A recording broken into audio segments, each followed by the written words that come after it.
Le président de la République Alassane Ouattara et les membres de son gouvernement ne manquent aucune occasion pour vanter les mérites de l'économie ivoirienne qui selon eux, est une économie forte et dynamique. Cette embellie cache pourtant une réalité implacable. Voici les révélations du porte-parole du gouvernement en plein Conseil des ministres tenu le mercredi 23 février 2022 au Palais de l'Éléphant au Plateau.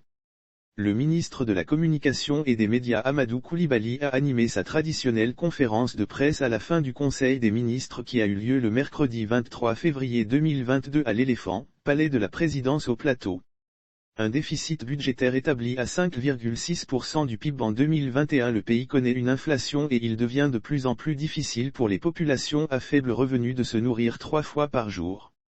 Malgré cet état de fait, le président Ouattara soutient que cette inflation est mieux que celle vécue par certains pays de la sous-région.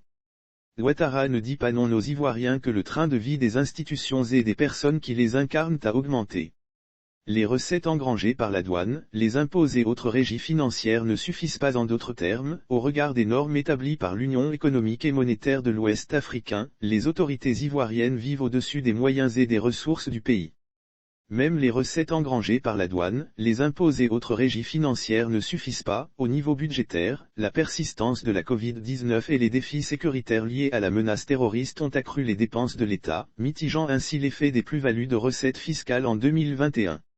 Le déficit budgétaire, établi à 5,6% du PIB en 2021, devrait converger vers la norme communautaire Union économique et monétaire de l'Ouest africain de 3% en 2024 à 2025.